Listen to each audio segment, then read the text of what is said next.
Well, hi, hello, Yala. It is me, it is I, Sporta Didi, your Khadi on the internet, and I am back.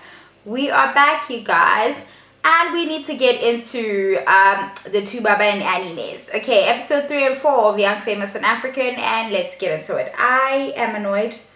I'm very annoyed.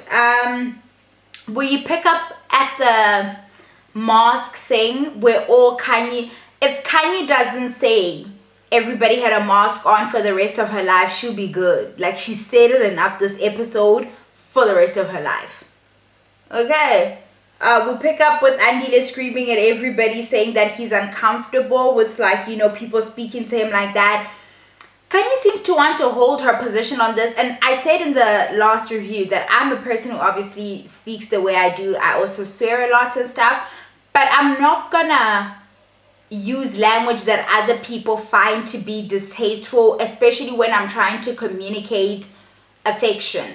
Like, I wouldn't be all that offended if a friend was like, if I was having a disagreement with a mate and they were like, well, fuck you guys are fucked up, this is silly, squash it. I wouldn't take that to heart, like, this person is disrespecting me, but that's me, right? That is me. And Kanye probably feels the same way. But these are her so-called friends, and they're saying they don't appreciate, like, that kind of language being used. But I think the main issue with Annie and Andile is that not only is she using this language, but she's doing it in a large group setting, and then there are also new people in this group. So I see a little bit why, but I think they're also being dramatic and they are deflecting.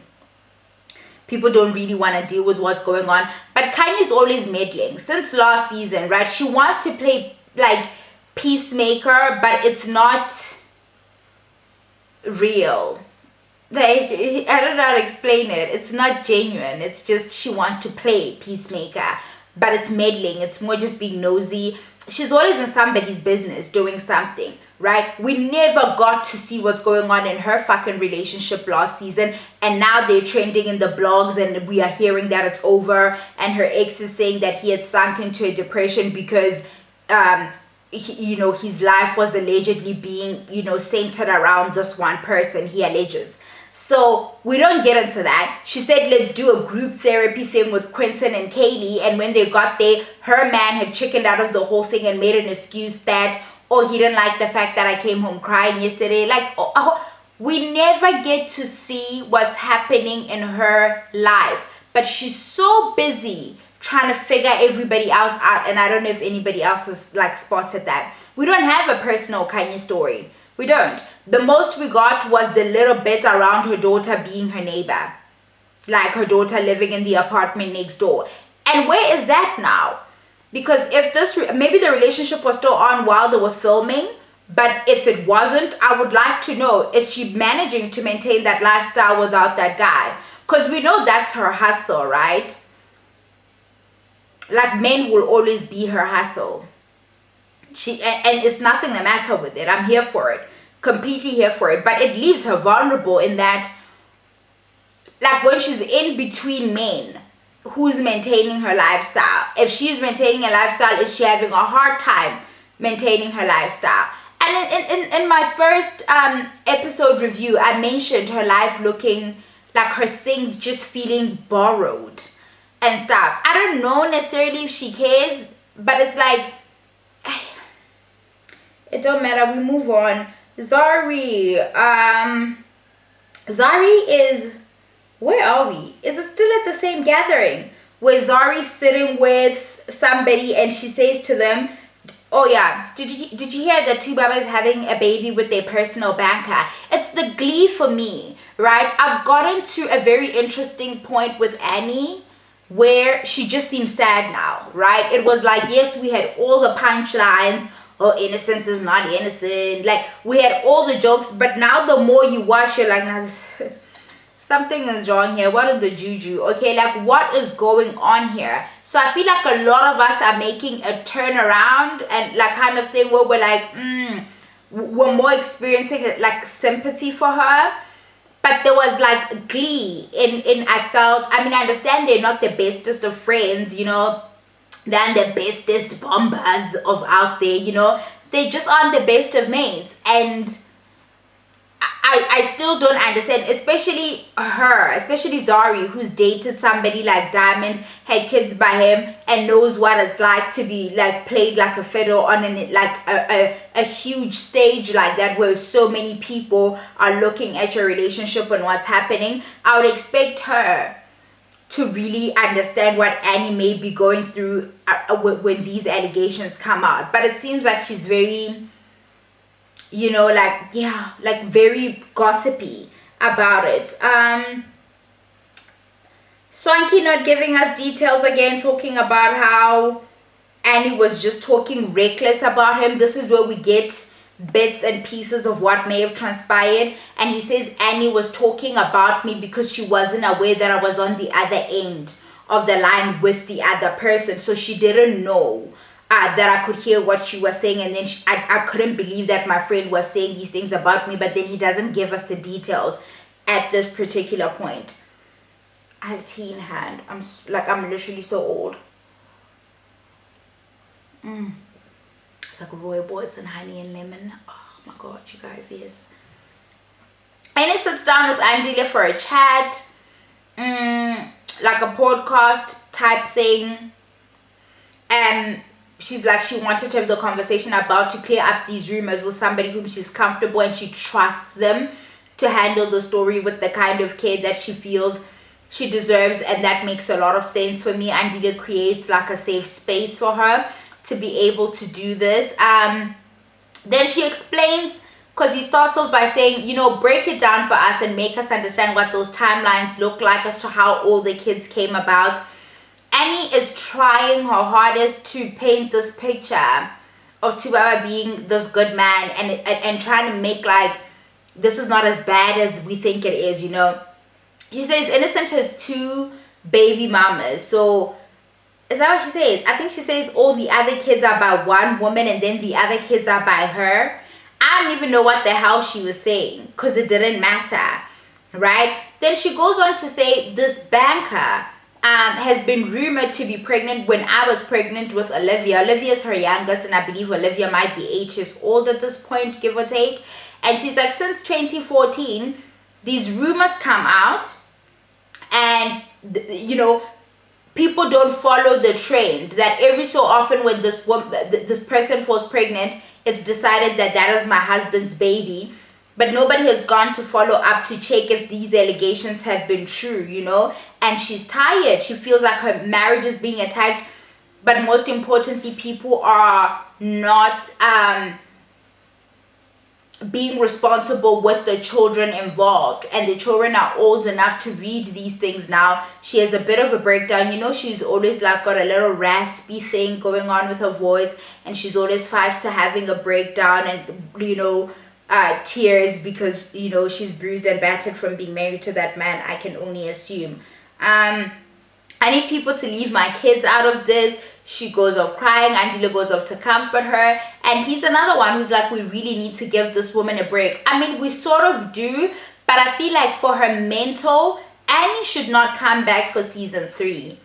Annie needs to sit on a couch somewhere across from a professional and not in front of these fucking cameras.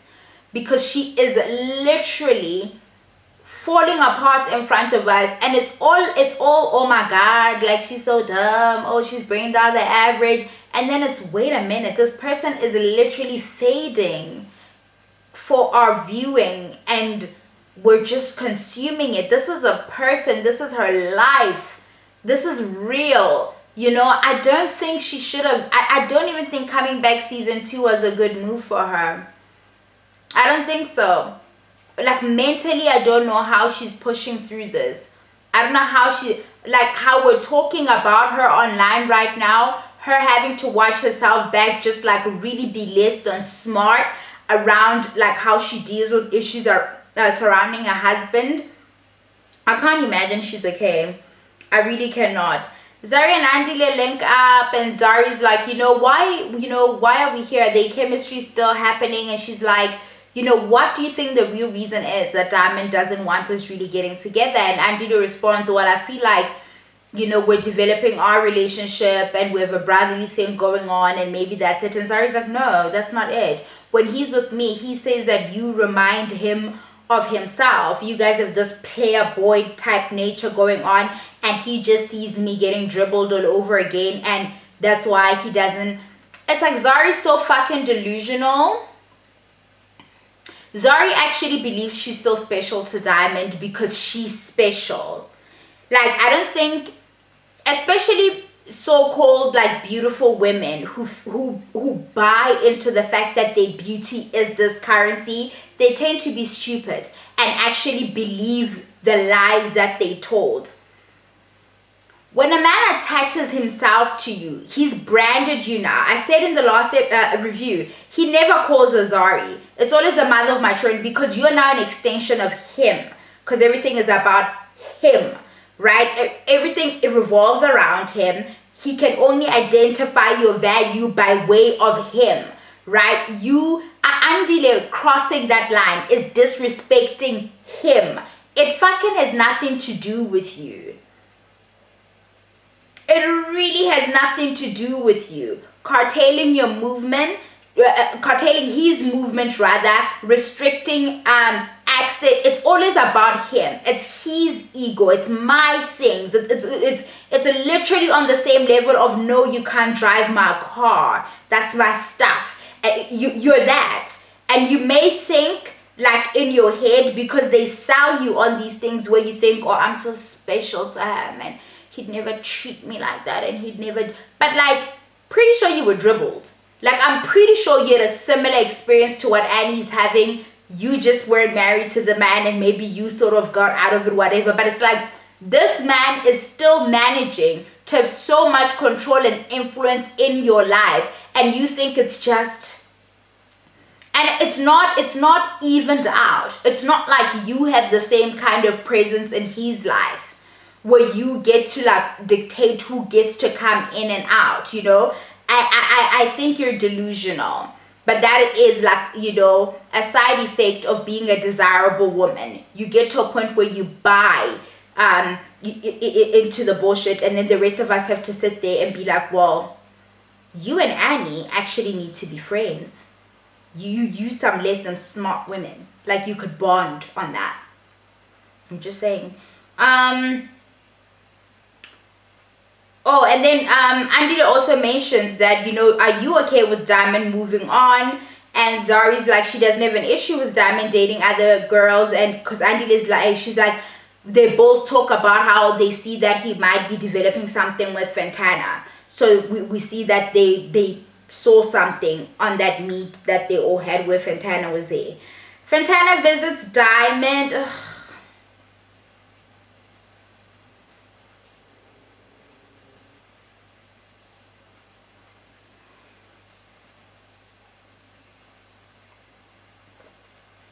I sort of fucking, I don't know who, the reality TV god. We don't need the storyline. I don't need to see that weird making out that Fantana and Diamond are doing. Like, this whole scene was such a bore. I mean, at least it's giving us the stuff to analyze where she's gonna have the conflict with I'm So Special Zari. You know, but this storyline in itself, it doesn't even feel authentic. They don't have chemistry. It's too scripted. You know, it's chemistry. Andy and Zari have chemistry. You can't fake it. What's her name? Fantana and Di. Those two don't have fucking chemistry. It's just like, no. There's a reason they need to be so explicit in their language. All that squirting fucking shit that we're talking about in the last episode, and then like they have to be like very hypersexual with it, like trying to sell us on the fact that they have the hots for each other. Do you know who's not doing that? It's just like literally there, like permeates through screen. Andile and Zari, they're not trying to sell us on anything. It's just there. Ugh, God, this whole scene was a joke. She's there dressed in what looks like something she should be wearing to a poolside, but you know, to each like their own. Shows up there to Diamond. They end up making out or whatever. That's really all I wrote because I was so disinterested in this rubbish. No, there's something important that happens here. Diamond, guys, when we tell you that these men whom you guys think is special to, oh, my husband, I'm the mother of these kids, they are so ready to say the most like vulnerable things about you in order to impress the next woman who doesn't have the smarts to realize that actually, why is Diamond sharing this with this woman? Why is Diamond saying to Fantana, Zari wants us to have a third kid by surrogate? Why? Why is he sharing something so intimate? They do it, you guys. When I remember there's this delusional woman on TikTok. Her name is Promise something. I forget. She's like 30 years old. She's an advocate for toxic marriage. You know, and she's like, yeah, the side chicks always make up stuff to make it seem like them and your husband are so bonded, but you don't have to listen to that. The side chicks are not making up anything. Your husbands can't wait to tell us that you stink and you can't cook or some bullshit. Like, they always want to tell us stuff, even when we're not listening. Even when I'm just trying to pay for something at the ShopRite checkers there, they're always trying to just be like, you know, my wife is not like you. They are just ready. And because a lot of women still have this programming of like, oh, it's me he really wants because his wife doesn't have this. And you can't like work through the fact that this person has poor character for coming like onto me by disparaging his significant other. Some women don't see it like that. They simply don't. So I don't know. She's young though. She's 25, so she just thinks Zari's this big problem, and Zari doesn't want, this is Fantana, Zari doesn't want Diamond moving on. Zari's such a problem. Zari's always saying the father of my kids. I hear her say Diamond all the fucking time. Do you know who never says somebody else's name? Diamond. The mother of my kids. The mother of my kids. That is my family. Rubbish. The kiss is disgusting. That's what the notes say here. I am annoyed. That's what my notes say. Annie and her family link up, and you know, whatever. Q links up with Andile.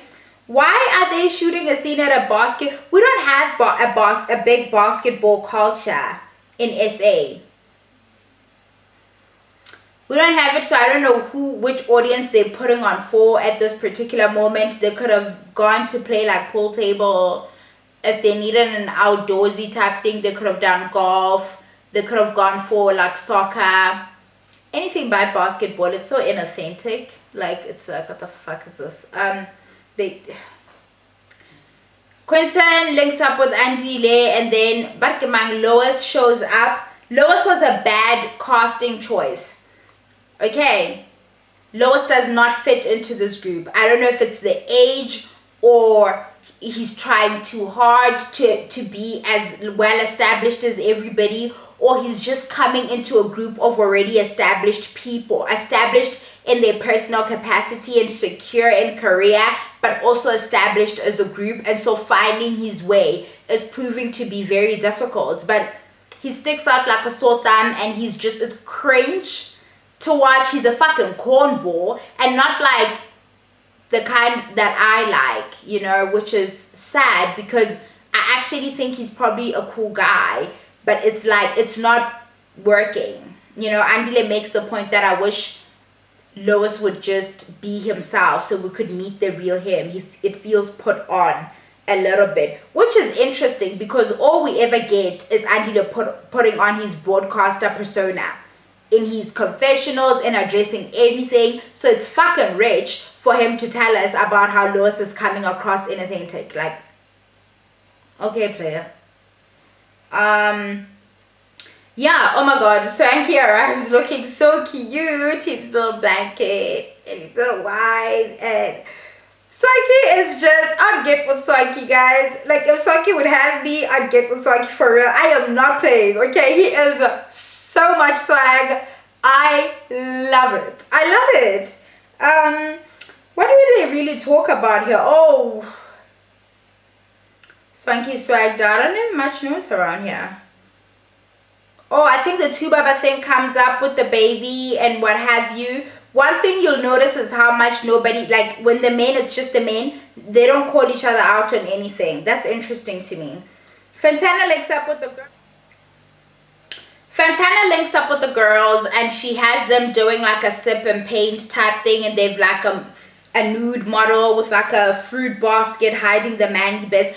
One thing about me, I could just be a prude. I don't like seeing manly bits. I find it interesting. I can't remember which of Kimberly Nicole Foster's videos was this, what the title was, so you guys can go and watch it, because she does a better job of explaining this, because I've always found this interesting. But it was centered around hip-hop in particular, right? That the city girl thing, the very hypersexual thing, the Cardi B-esque kind of thing, the Lil Kim kind, like very hypersexual, like when women like take the exact template that men were using to sell things, the same like sex sells kind of template. They take that thing and they say, now that I have ownership of it, I can call it woman empowerment, right? Or now that I have ownership of it, I can act like I'm aroused by the same thing in this instance. Like walking in and seeing that like nude male model there would fucking irritate me, because I don't like seeing that. Like there's nothing about, we talk a lot about how our physicals don't respond the same to certain things, especially at like different ages and what have you. What's gonna get me going, or what I'm gonna find ooh and ah, is not gonna be the exact same thing that like a lot of guys would respond to. And so like even the idea around like male strip clubs and stuff, I don't think a lot of women enjoy those. I think we perform like we like seeing all of this nudity, or men in the nude. We don't really. And it's layered, right? It could just be that because it was never normalized.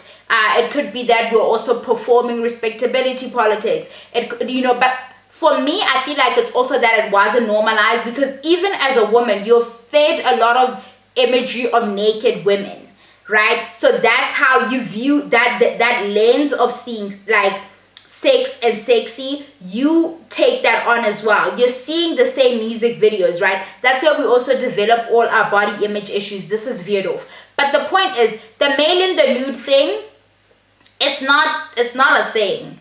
I feel like a lot of women I've had chats with would not be like oohing and eyeing over this, would be fucking irritated and annoyed, like what the fuck is this supposed to be, but they're there and they have to paint this nude person.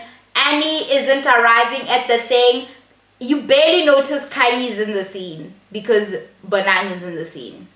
Bonang is not even like loud and taking up too much space in the scene. Just her very presence has other people, like their light just like dims automatically. It's quite interesting that. I'm just saying. They're like, where's Annie? Kanye, won't you check on Annie? And then she's like, I'm not Annie's keeper. I don't know why she's developing an attitude with Annie all of a sudden, because she's the one who said fuck you and Annie took offense. If that was your friend, you would have reached out and apologized, right? But you're so interested in like being right that you can't see past that. Annie walks in anyway as they're saying this, and no man, Annie's not right, guys. Like, and not in a, but Annie just needs to get off our screens and take some time to herself. Her and Zari lock eyes, so they exchange a little awkward hi, and they sit. And then Fantana's like, won't you guys just go around saying something nice about each other? Like, each person finds something nice to say about each other. Nobody wants to do it. Bonang is like, I didn't really have anything nice to say about any of you. But she's not even that like well acquainted with the group, so what the fuck would she be saying to these women? But that's really what happens in this scene. Fantana sipping and painting. Oh, Fantana's like, Zari does this thing where she pretends to be nice.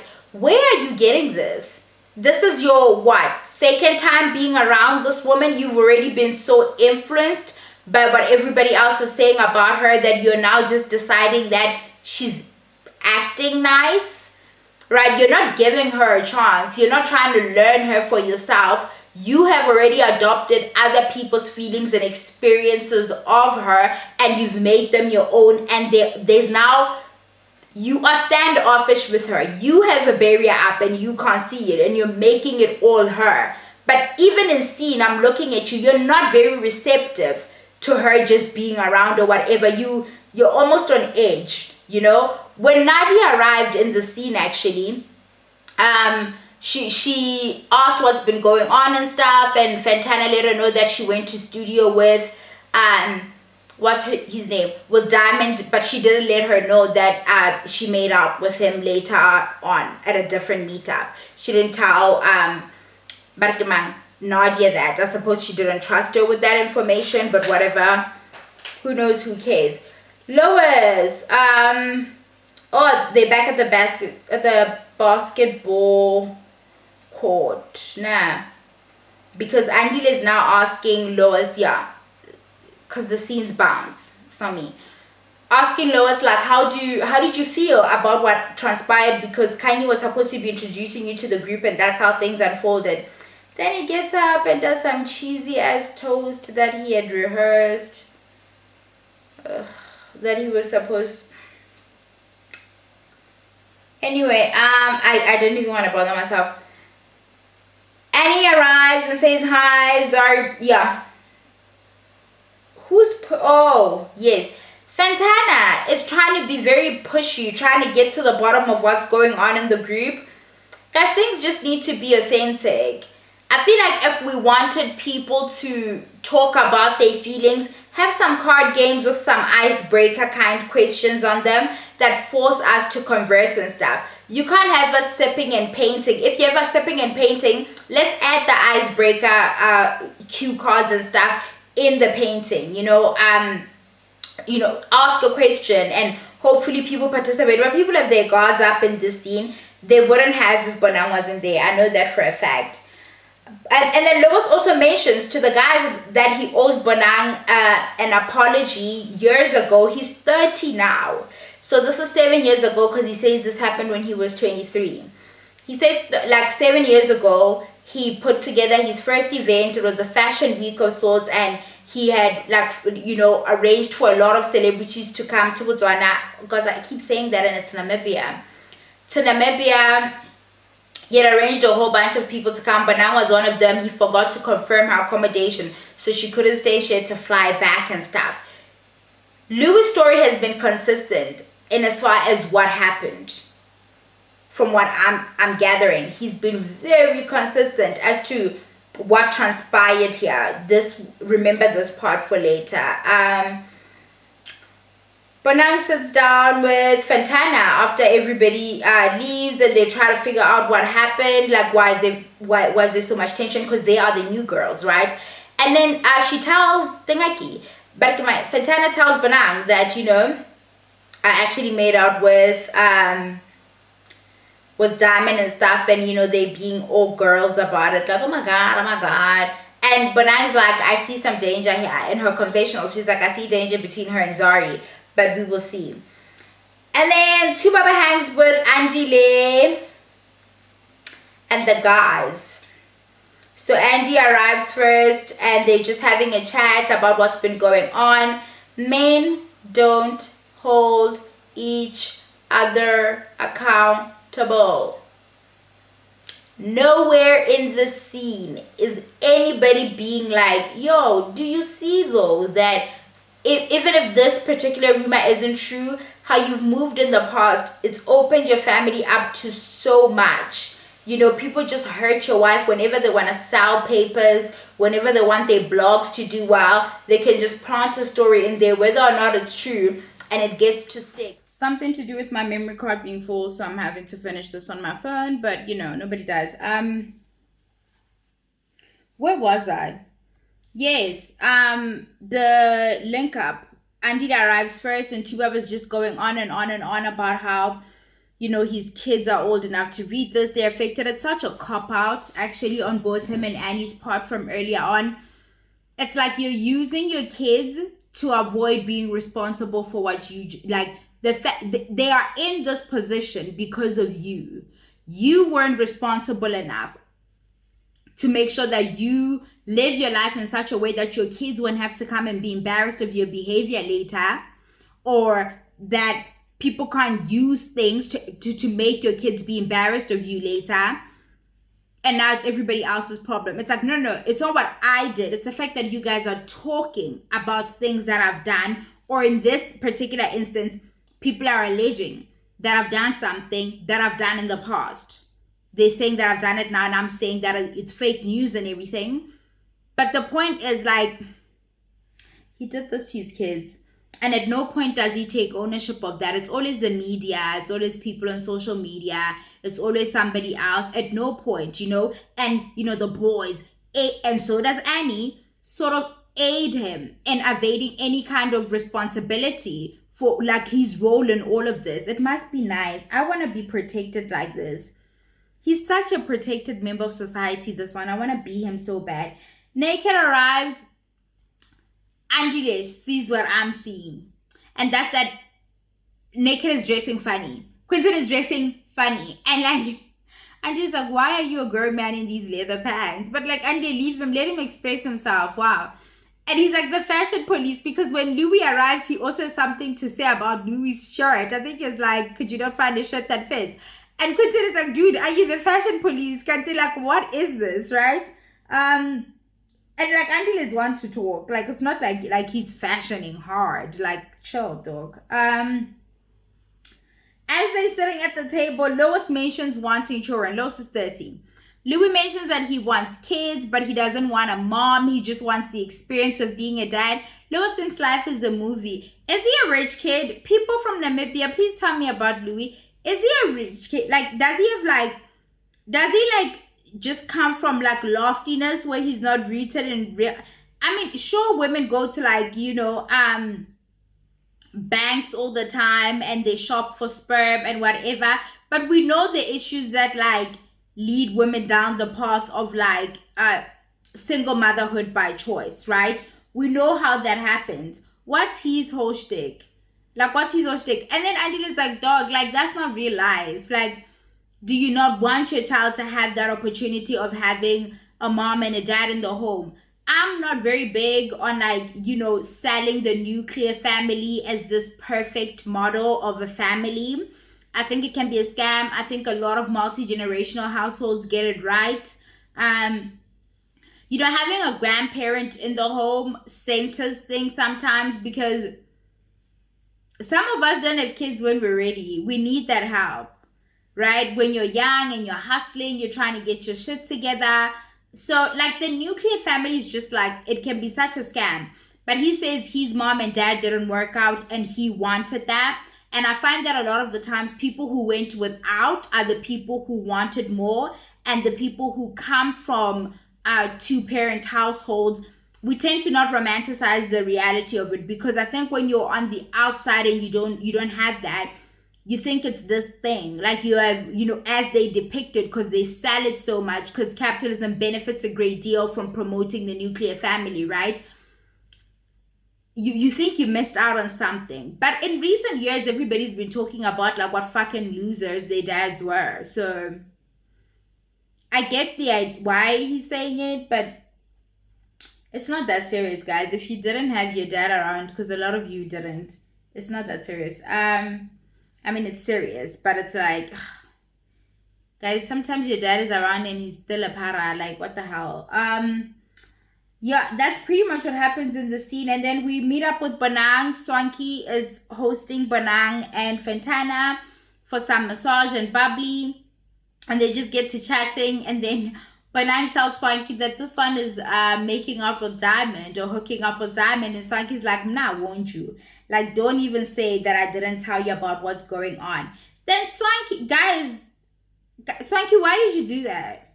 Why did you do that, my dog? Like, Swanky then decides to just tell Bonang that, this lowest person apparently feels how did he word this? However he delivered this message to Bonang was just incorrect, right? Riddled with inaccuracies, talking about how there were flowers involved, something to do with you not getting your... Bonang is mad now, right? Because, and I understand. I get why she's mad. I'd be mad too. I have a thing about work, how I behave around my work, how I feel about my work. Don't come for me around my work and like my character linked to my work. You are fucking with somebody's bag when you do that. Nobody's ever gonna take that lying down. I understand why she's ticked off, except Swanky's not giving her the right story. So she's mad over something that Lois didn't say. And we see that blow up in the next episode. But that's what happened in this episode. Bye, Yala.